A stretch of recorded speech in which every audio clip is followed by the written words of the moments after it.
Well, I'm really disappointed when I looked at this agenda because the emails that came to me said that we would be discussing the Christian Morales case here. And that was what I was interested in hearing about because I had been told earlier that, well, after the litigation, then something could be told to us about just how this was resolved.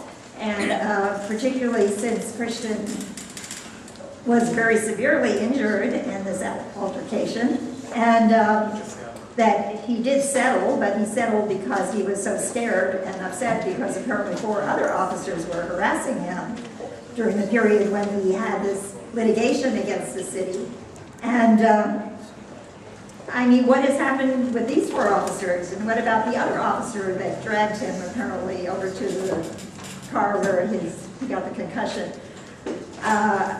And what happened with Moises Rodriguez, who was the main officer involved in the altercation, who apparently doesn't work for the city anymore, but nobody has said why he doesn't work for the city anymore.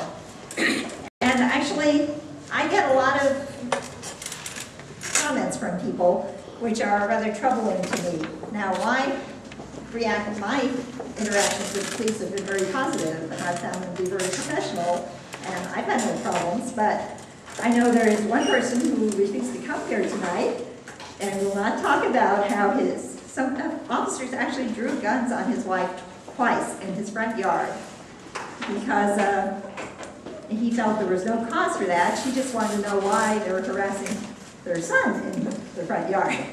And it seems to me we need some kind of a policy about drawing guns, perhaps, because I've also heard from other people similar things. And he won't come here because he's sure that police will be taking pictures and video of anybody who speaks and that they will be harassed.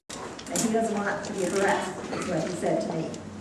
And then another friend told me today that at 3 a.m. one morning she heard a Mustang coming, and her son has a Mustang, and so she said, oh good, he's home, and so she went out there, and there were these officers with guns surrounding his Mustang, and she was very upset for her son, and she wanted to know who was in that car.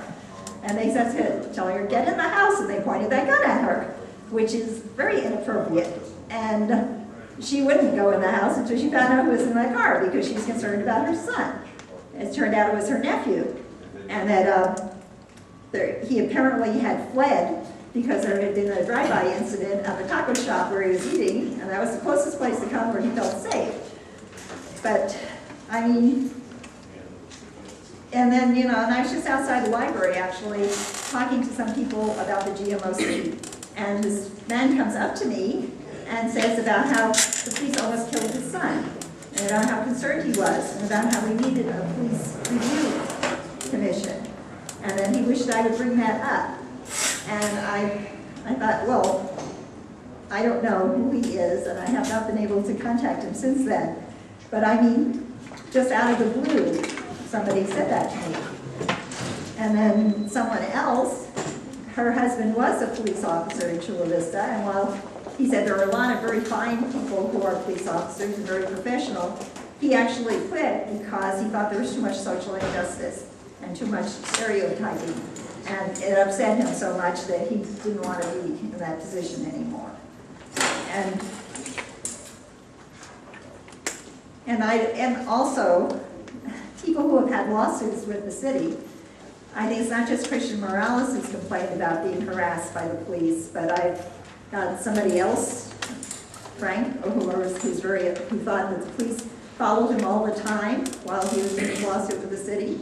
That somehow it seems that the city attacks the person who's suing them rather than dealing with the issues involved in the suit. And this does not seem to be right. And I've heard more than one person who has complained to me about that. And again, they're afraid to bring these things up because they feel there'll be more harassment against them.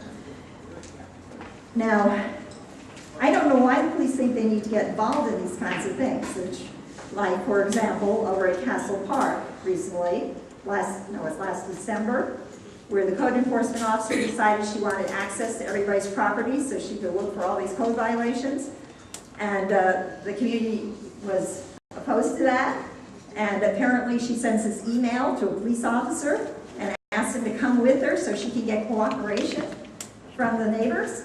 I mean, that is just not appropriate. That is not the role of the police. They should not have agreed to do that. They did agree to do that. And that seems very inappropriate. I mean, they're supposed to be here protecting the citizens, not helping the code enforcement to threaten the citizens. This is, this is unfortunate, and this, of course, is not all the police officers. But if things like this happen, maybe we do need a police review commission, because people don't feel comfortable complaining to the police about things like this. But perhaps they would feel more comfortable complaining to some civilians. Okay.